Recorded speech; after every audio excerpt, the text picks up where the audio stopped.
Weather is one of the most fascinating topics that humans focus on in their day-to-day life. But did we know that weather can be used as forensic data in crimes? Today, we talk about that on the Get Over It podcast.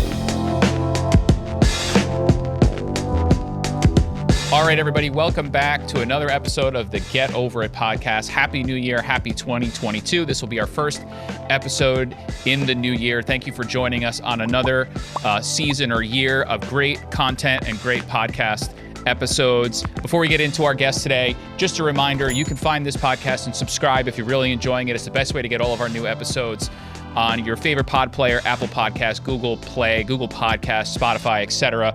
So take a look there, subscribe, leave us a review.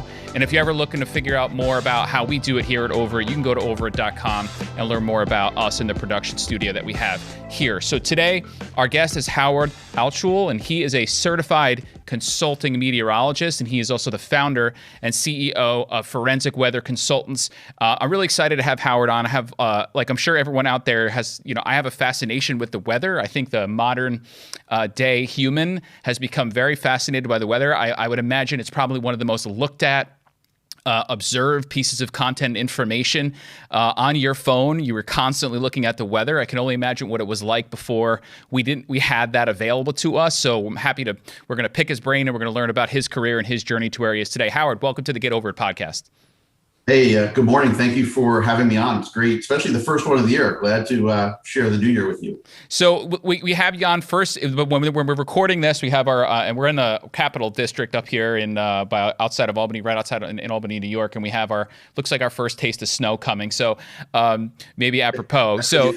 Right, that's what we think, right? That's what they say. It's been knocked down a little bit. My wife, who's a teacher, more than most, constantly checking the snow forecast, wondering when she's going to have her first snow day. And she started out with, 6 inches of snow. Now it's down to 2 to 4. So before I ask questions like how and why does it change so fast, let's go back, Howard. Tell me how you got into meteorological science. Did you have a fascination with that? And just tell me a little bit about yourself and how that came about. Yeah, well, the answer is I've had a fascination with meteorology and weather for as long as I could remember. I mean, before I was 10 years old, probably like 7, 8 years old. I was a weather watcher for Al Roker when he had hair and Willard Scott. So it gives you an idea of how long ago that was. Long time ago. But Howard, what is a weather watcher? What does that mean? So, I grew up in Westfield, New Jersey, and I was one of those kids that had a rain gauge in the backyard that would go and check out how much rain fell, measured it, call the TV station, call the National Weather Service, report the high and low temperatures, how much snow fell, things like that. So that's a weather watcher. And you see them on TV, when, Channel 6 in Albany or Channel 4 in New York, they say, oh, the temperature right now in Guilderland is 25 degrees. Yeah.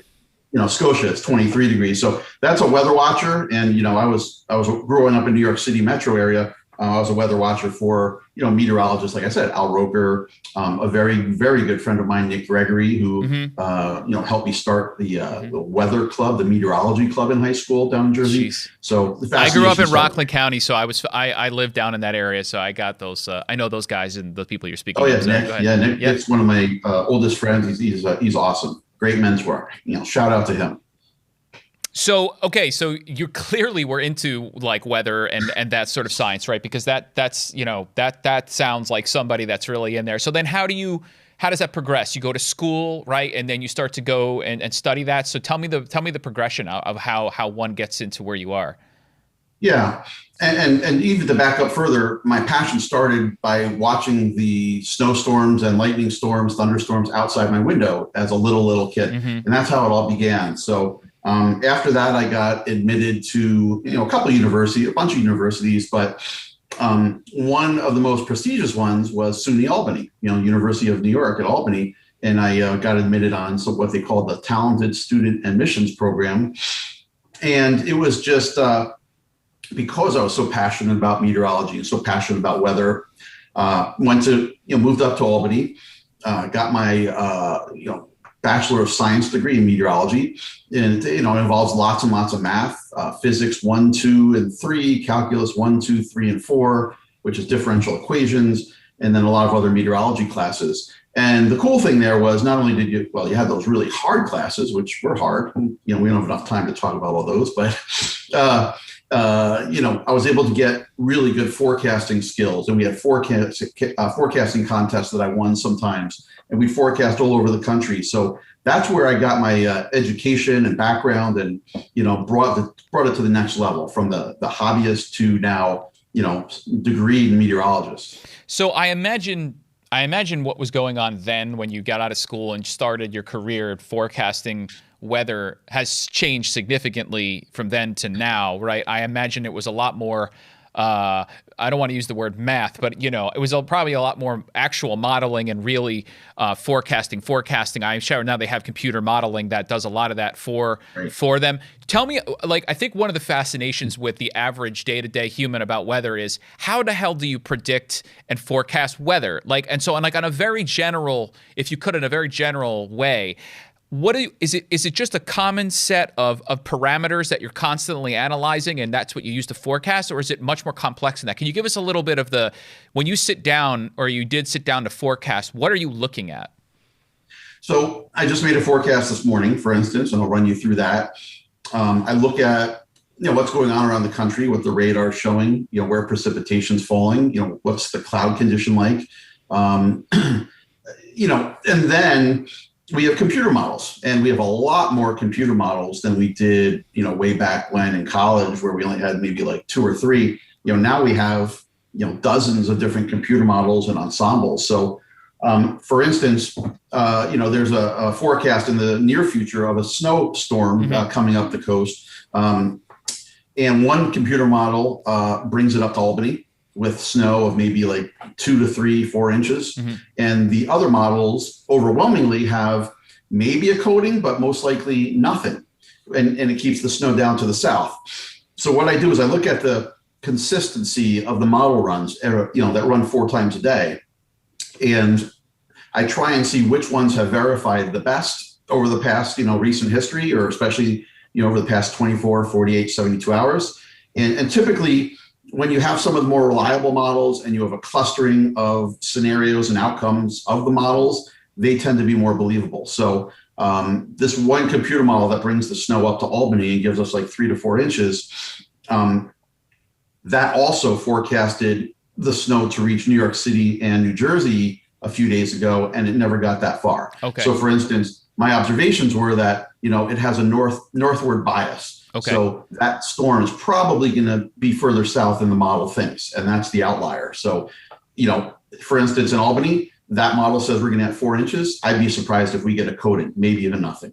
Okay, so my wife is not going to be school teacher will not be happy to hear that. She probably will not have her first snow day off. So, I think so another thing that you hear a lot, but in this day of sort of news and politics, you try to fight through and understand, I myself, I think a lot of people have noticed a lot of weather change, a lot of severe weather that's happening more and more, or not, right, Howard? So because you only know what you see, and news tends to sensationalize a lot of things. So my question to you, as someone who knows this really well, is there a higher incidence of severe weather over the past 5 years, 10 years? And if so, what is really going on there, and should we expect that to continue? Well, without a doubt, there's more severe weather, more extremes, severe weather, hail, tornadoes, nor'easters, huge coastal storms, hurricanes. There's no doubt about that. The question is whether it's, entirely global climate change, or whether it's also just Mother Nature being cyclical. Right. I tend to think we have a small part in the overall severity and changes of the climate. I think it's mostly cyclical, right? We went from ice age to the warming, and now back to gradual ice age is what we're in now. But there is some component of climate change that we are directly causing, right? But I don't think it's extreme, as directly related or 100% us as, for instance, a lot of politicians say. Right. And that's now the hot topic in all these Fortune 500 companies. Oh, we're turning green. Great thing, right? Great thing. But, it's not because the weather's, we're causing the weather to be more severe. It's just mostly Mother Nature, but we have, a part in that too, but it's mostly just, I think, natural cycles of, the atmosphere, and not just, 1 year or 2 years, probably 20, 25, 30-year cycles or more. Mm-hmm. I'm not a climatologist, but, that's my feeling on it and my sense on it. But undoubtedly, the weather's getting worse. There's more droughts. There's more areas getting flooded. Hurricanes are more severe. There's more, really bad, damaging tornadoes like we've had recently. Things along those lines. You're right on about that. So that is a good segue into forensic weather consultancies. But before I go there, I have a couple other things that I just wanted to ask you. I think we feel like a lot of weather is predictable nowadays, right? Like if I woke up tomorrow and there was a foot of snow on the ground, that would be quite bizarre in our world today without me knowing about it ahead of time. So where I'm going with this is I just read about this crazy snowstorm that happened along I-95 down on in DC, and they called it like this sneak attack storm kind of thing. And I'm seeing people trapped on I-95. It looks like apocalyptic, and I'm wondering what is that? So from someone who studies this stuff, does that happen? Do you get weather events that just pop up like that, and you guys or your teams just don't see, or is that again part of the news? Like, we did know it was happening, it just sort of got out of control. It's the news. We knew it was coming, and it's just drivers that think they wouldn't have been affected by it or don't pay attention to it, or we've driven through coating of snow before, and then what happened actually was verified. The amount of snow that was forecast and the weather that was forecast, I saw it coming. I mean, all the meteorologists saw it coming. I was speaking with some folks at the National Weather Service in the corporate level yesterday, and they said, I can't believe what's going on I-95. These people are so crazy. Why would they do that? Right. Yeah, they knew it was coming, but people go out anyway. They don't think it's right. It's not going to be me. I can drive 75 miles an hour on my SUV in 3 inches of snow while it's pounding snow. I'll be fine. I defy all laws of physics and ice and friction, and that's when people get in trouble. Right. But from a forecasting standpoint, we forecasted that perfectly. Not to say there aren't some surprises, right? Like when you get a changeover line, like for instance, tomorrow, we have this snow event in the Northeast and Mid-Atlantic. If that storm tends to go a little bit more north, maybe 50 miles further north, then our forecast would go from maybe a coating at best to 3, 4, or 5 inches of snow. I don't think that'll happen, but it happens more when there's a changeover from rain to snow, because if it never changes over to rain, it could snow and just pile up. It doesn't happen very often, but once in a blue moon, I've heard of people being wrong with the forecast. But if that happened, you would know, right? It's not like Friday morning you're going to know that. You would know that ahead of time, right? Like those it could. That's what I'm talking about. Sometimes the computer models, they are so off, all of them, and you really don't know until maybe a couple hours before it actually happens. And oh wow, what? It doesn't look like this is going to change over to rain. It looks like it's going to change over to snow, or where we thought it was all rain. You know what? That storm's going a little bit further south, and it's going to be colder. So looks like instead of an all rain event, now we have to go 2 to 4 inches of snow. So that might be only 3-4 hours in advance. It's very much like life. Then you can only model and predict it as so much as you can, and then you're going to get unpredictability, and it's going to happen, right? It's not going to be perfect. Yeah. I guess that's what the definition of a model is, which is probably why you have numerous models, and the best you can do is look for consistency in a bunch of different models, right? And I always look at that when they're forecasting hurricanes. You get all these crazy lines, on the track of a hurricane, and some are all over the place, and then as each day gets closer, the lines converge and converge and converge. And I guess that's what we're talking about in consistency of the models, right? That's exactly it. And then the more clustering you have of those spaghetti model plots, which are the lines that you're talking about, the more likely that scenario is going to play out. But in the case of a hurricane, they have a mind of their own, right? So I've seen it where they actually are going, moving to the northwest, and then all of a sudden, all the models think it's going to continue to the northwest, and then it stops. Right. It stops right before it's supposed to go out to sea, and then it actually moves inland and then strikes, southeastern United States in a certain area. It's happened sometimes. It's not very often. It's very rare that happens, but hurricanes have a mind of their own. It's a forecast. It's our best estimate based on experience, which is very important, right? You really should have a meteorology background and experience. and also use of the models and understanding what they mean and how they're run. I like to say probably the closest profession to forecasting is stock trading, where you have models, you have forecasts of what you think is going to happen, and then some fly in the ointment comes in, and then the markets crash. If there's some political development or something like that. But Howard, have you ever, just curious, have you ever flown through? Have you ever been on any of those planes that go through any of those storms? I'm just curious. I was supposed to be, when I worked on TV, right? I was on TV for about 8.5 years, including up in Albany at NBC. And I was going to go fly into, I don't remember the name of the storm, but I was scheduled to go on a hurricane hunter, fly into a category 1 or 2 hurricane out of one of the Air Force bases in Virginia.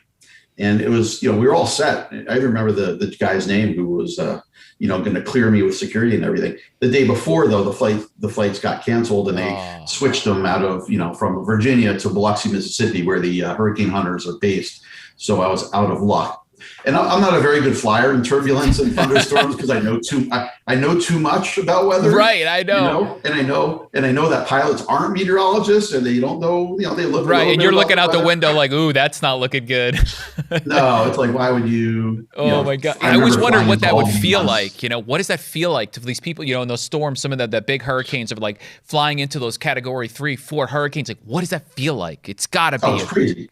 It's got to be super aggressive, right? Severe turbulence. Right, and then they just all of a sudden they get into the eye, and it's just like this incredible calm, right? And it's just, and then they have to re-enter it again and go through it again. Yeah, but you have to go through 70 to 100 mile an hour or 140 mile an hour winds before you do that, and you try and fly in from the top, and then above the convection or thunderstorms and high winds to drop try in, and sneak down right into the eye of the storm if you can. So the severe turbulence is minimal. But there have been hurricane hunter flights where they've hit huge pockets of turbulence, and and they got thrown up in the air, and they bloody noses and bruises. It's happened. Jeez. So not for me anymore. I mean, good for them. I mean, we need that. Yeah. It's good service to the science and to the country. But I could never in a million years. And my last question before I get into FWC is, when you're on TV doing the weather forecast, there is actually nothing behind you, correct? When you guys are pointing to the map and doing, we have this in the east and it's coming down, there's actually nothing there. That is true, right? Exactly. And you're looking to the side. What are you? Where are you getting your read from? Are you looking at something on the side? Are you just pointing to air? How do you know what the hell's going on? We have a TV here on the side, so I can point. Here's what's going on over this area, and then a TV here. So look at this, and I'm looking at a TV, but pointing to the monitor, and then also looking straight on. Here's a TV, and I'd be like, all right, you see this thunderstorm, everybody? Look at that, look at that lightning, this thunderstorm, it's going to move off to the west. I'm looking in but you can see what I can see. You can see what I can see at home on the monitor with everything in the back. Yeah. But what's behind you is a blank screen. Okay, all right. It's a chroma key where they plop the images on back of it. So, you're not just guessing, you're actually seeing where you are, and pointing and talking. Right. See, we're talking to Howard. We're looking under the hood here a little bit. All right. So, Howard, I want to talk about forensic weather consultants, because the word forensic, right, implies criminality, right? It implies some sort of case and discovering and uncovering. So tell me a little bit about this, and how long has this been about? Has this been about for a while?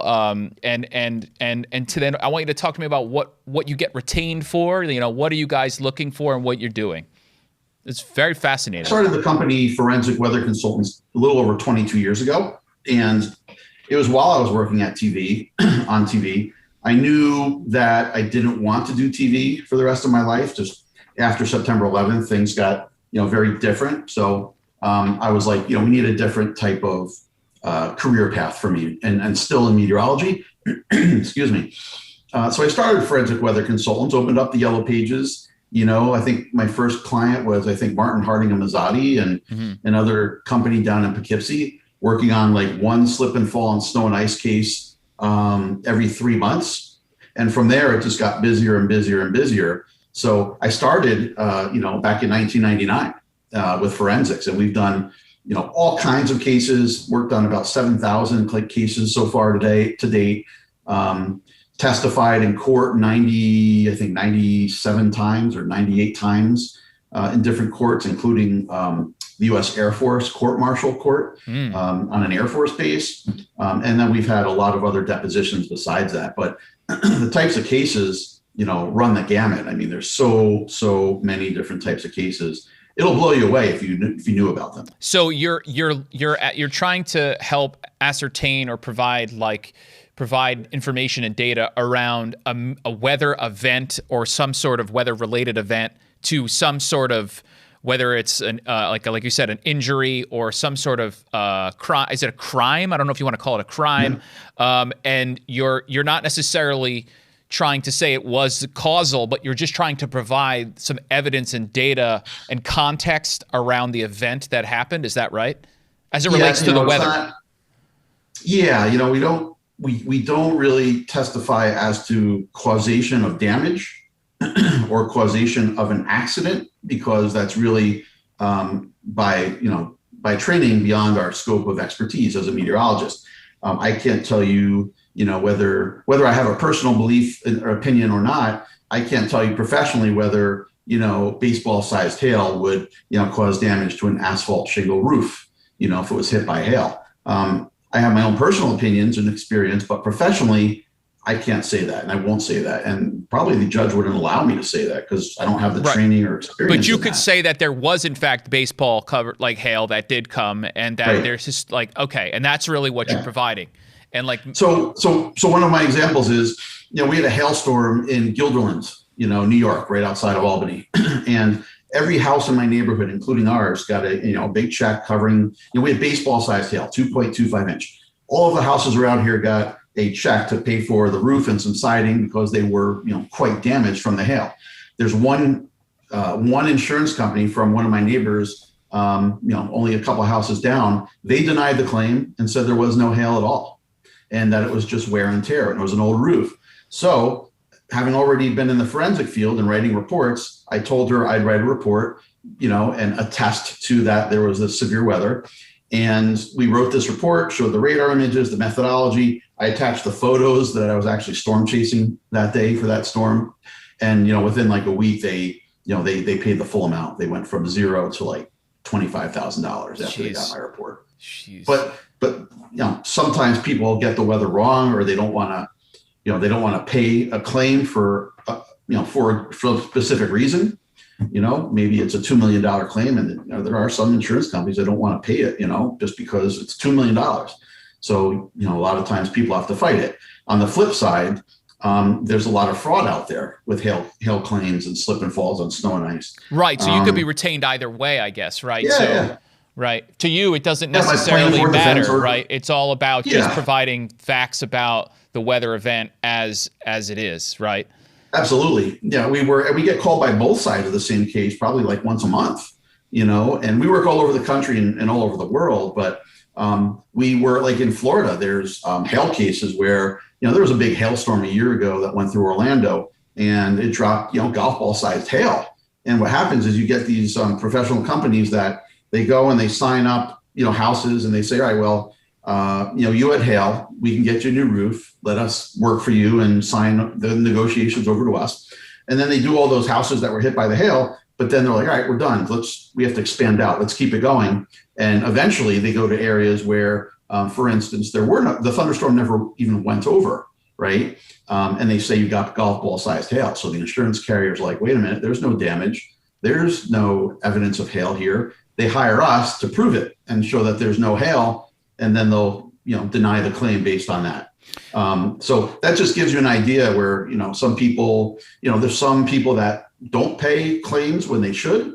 And there's some people that, file insurance claims when they shouldn't, just because they want a free roof out of it or whatever it might be. But you obviously have, it's a very scientific approach, right?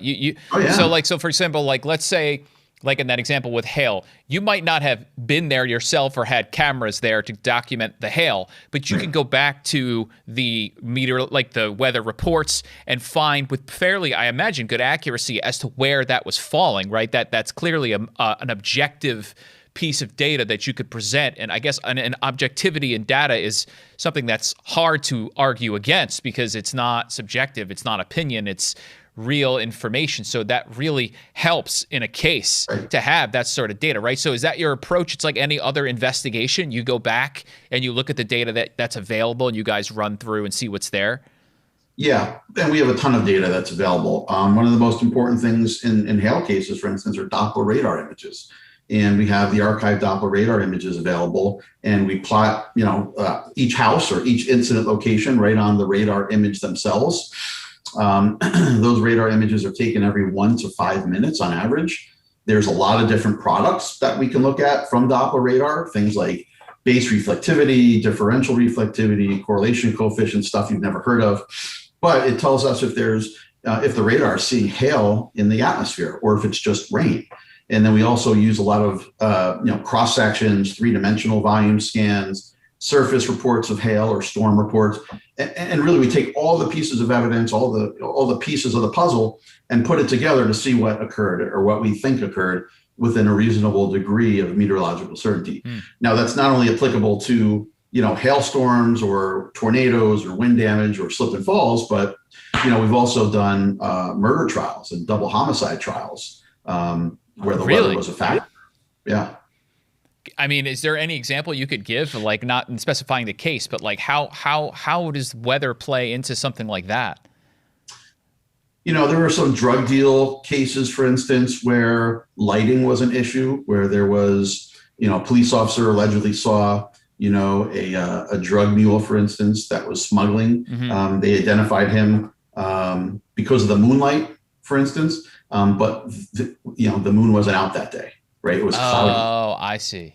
Right, something like that, or that's a homicide. Crazy. I would never think. So you never would think that like the weather would be able to like come into play in something like that. No, it's crazy. That's wild. And then homicide trials. I know 2 of them were gang murders, totally different trials, and there were tracks in the snow that matched the defendant. Right. So one of the things we had to do is determine, okay, when was the last time it snowed? How long had it been since any snow accumulated? Because we're able to tie together when those footprints had been there since. So since what time? And that was just one more piece of the puzzle. Maybe it would be in terms of an alibi or something like that. Right. Like, is it plausible that there were footprints there at that time being whatever?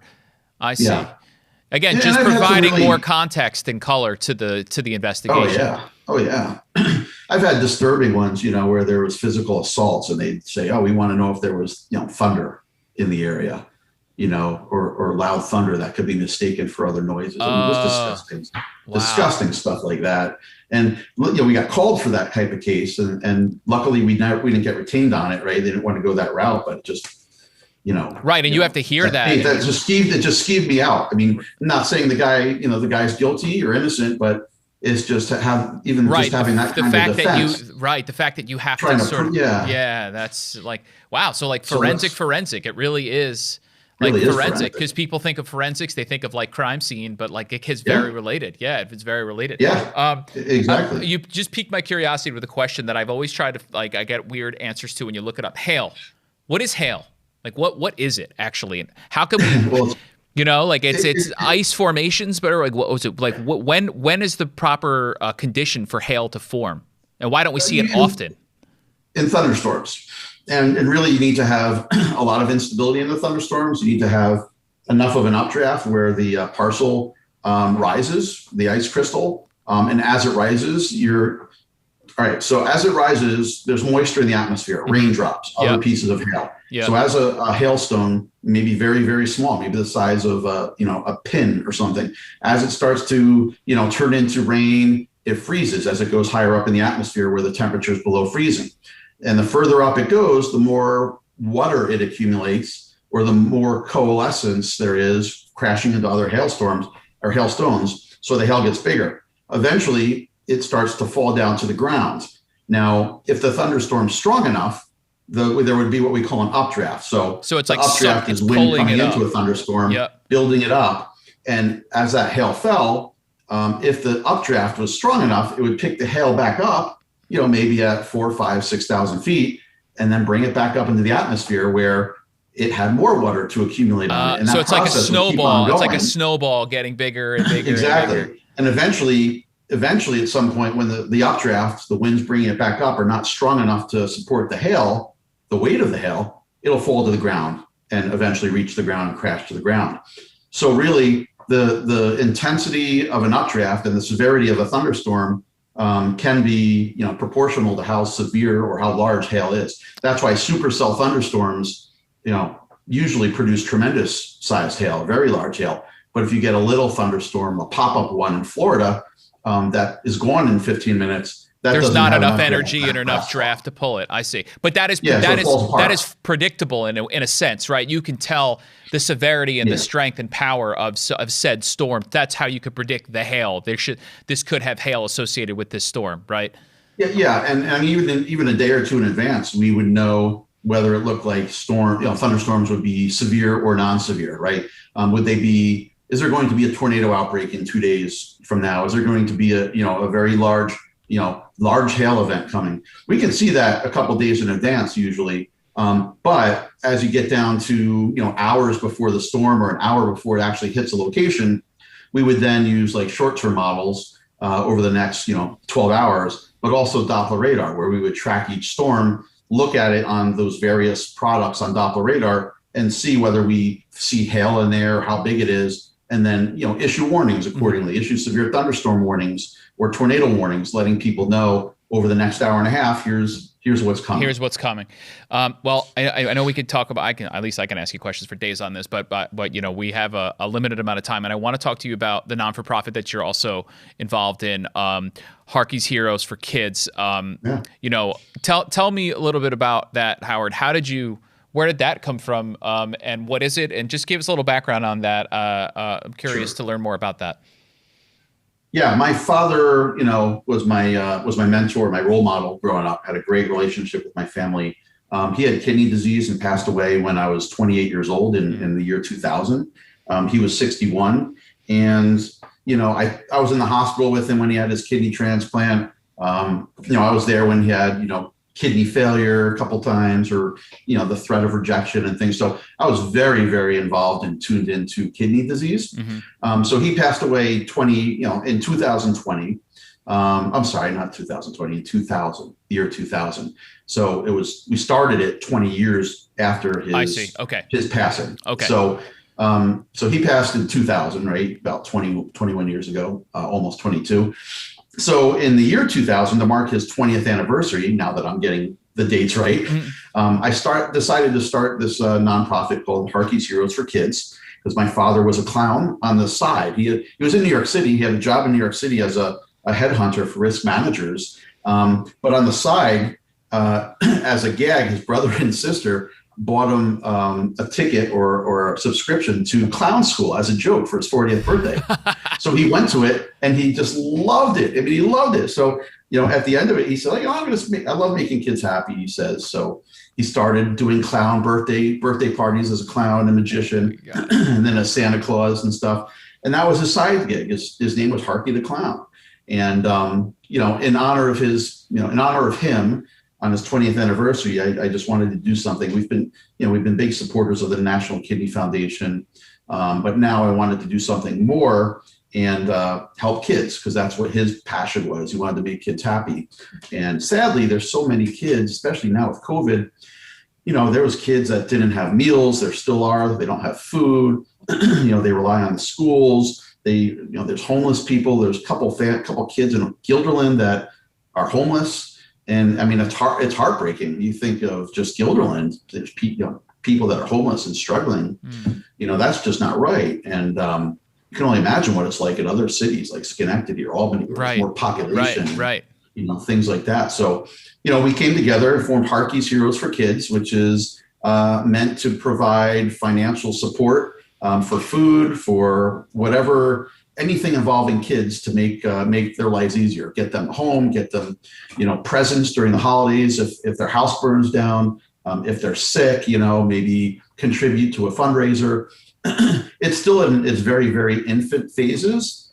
And, we welcome people to join our committee or our organization or our board of directors. We're trying to do more marketing and fundraising so we can get even more involved. And I'd really love to just take this thing and blow it up and really, really make a difference in kids' lives. Where can people learn more about it? Where can people learn more about it, Howard, if they want to? Is there a place they can go? So they can call our office at Forensic Weather Consultants. The first thing is by phone, 518-862-1800. Or on Facebook, we have a Facebook page called Harkey's Heroes for Kids. Okay. And they can reach us at either of those ways. And we'd be happy to welcome them, happy to take donations, or just have them help us out with the organization. And it's something, I'm very passionate about. There's a lot of people locally in Albany that participate. So we're looking to make a difference, and we started, nicely. Do you have, I'm just curious, do you hold any events or do anything like that, or sponsor some sort of events like, food drives or things like that? And the reason why I'm asking personally is I have a 9-year-old son, and what I'm trying to do with him more and more is make him understand what he has relative to what other people do not. That's something that I'm really trying to really instill in him, because when you grow up with things, you tend to only think that that's how the world is, but there's a lot of people and a lot of kids that don't have. So I would love to bring him around and get him involved with things like your organization that highlight those kids that don't have. So I don't know if it's just a fundraising operation right now, but if there was any thing that I could possibly get him to see or get him to be involved with. Yeah. Yeah. Right now it's just a fundraising operation, but we'd love to get him involved. I'd say, send me an email. You can reach me at hga@weatherconsultants.com. Obviously my work email, but I'm the founder of Harkey's Heroes for Kids. We'll also accept emails for that. And then our plan is to, do these fundraisers, right?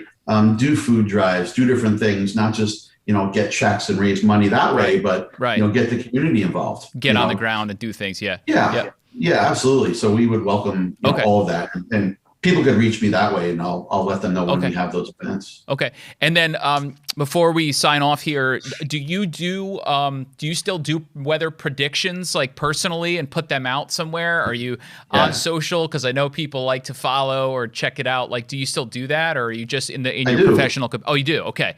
Yeah.